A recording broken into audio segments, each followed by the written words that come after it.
ध्येय टीवी के न्यूज दे सार प्रोग्राम में आपका स्वागत है और मैं हूं विवेक ओझा। 9 मई को हर साल रूस विक्ट्री डे मनाता है और इस बार जबकि रूस और यूक्रेन के बीच युद्ध के 100 दिन से अधिक हो चुके हैं तो दुनिया की निगाहें इस बात पर थीं कि 9 मई 2022 को पुतिन रूसी विजय दिवस परेड में क्या बोलेंगे। क्या वह यूक्रेन के साथ युद्ध को रोकने की बात करेंगे या फिर वह आक्रामक तरीके से यूक्रेन और पश्चिम के खिलाफ अधिक हमलावर होंगे। 1945 में आज ही के दिन नाजी जर्मनी की हार और आत्मसमर्पण के साथ यूरोप में द्वितीय विश्व युद्ध का अंत हुआ था और रूस इस उपलक्ष्य में अपना विजय दिवस मनाता है।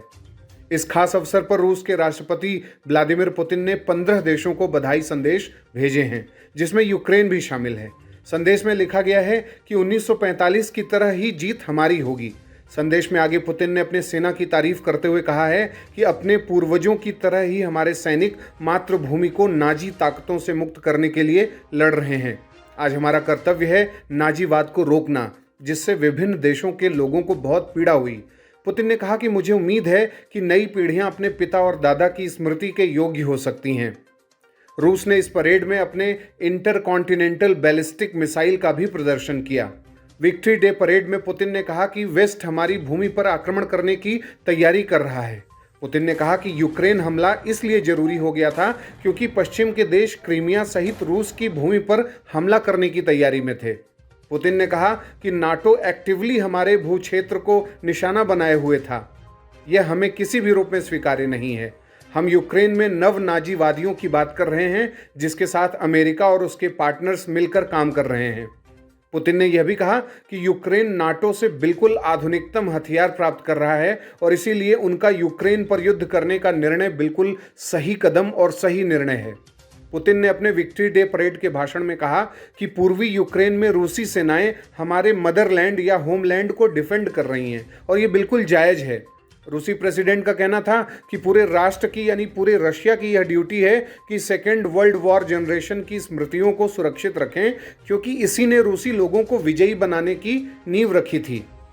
पुतिन ने कहा कि रूस ने हमेशा से ही इक्वल ग्लोबल सिक्योरिटी सिस्टम को सपोर्ट किया है और हाल के वर्षों में इस मामले में रूस ने ईमानदार संवाद करने की कोशिश भी की है, लेकिन लोगों ने रूस को सुना नहीं। उनका इशारा अमेरिका और अन्य पश्चिमी देशों पर था। उनका कहना था कि उनके पास यानी जो वेस्ट हैं और वेस्ट के कोलैबोरेटर्स हैं, उनके पास अपनी अलग योजनाएं हैं और वह अब हम देख सकते हैं। पुतिन ने विक्ट्री डे परेड में जो संबोधन दिया उसमें जो एक सबसे महत्वपूर्ण बात उभर कर सामने आई वह यह थी कि उन्होंने किसी बहुत बड़े आगामी टकराव की बात नहीं की है और न ही आगामी गंभीर संघर्ष का संकेत दिया है, लेकिन उन्होंने यह जरूर साफ कर दिया है कि उनकी निगाह अमेरिका सहित पश्चिम के देशों से रूसी संप्रभुता को बचाने की है। रूस को अंतर्राष्ट्रीय राजनीति में अलग थलग करने का प्रयास जिस तरीके से वेस्ट ने संगठित स्तर पर किया, ऑर्गेनाइज्ड वे में किया, उस बात को रूस बर्दाश्त नहीं कर पा रहा है और इसीलिए वह नाटो को भी अपने रडार पर रखे हुए है। इस विक्ट्री डे परेड के दौरान ही स्वीडन से यह महत्वपूर्ण खबर आई है कि स्वीडन 15 मई को अब यह निर्णय करेगा कि वह नाटो में शामिल होगा या नहीं।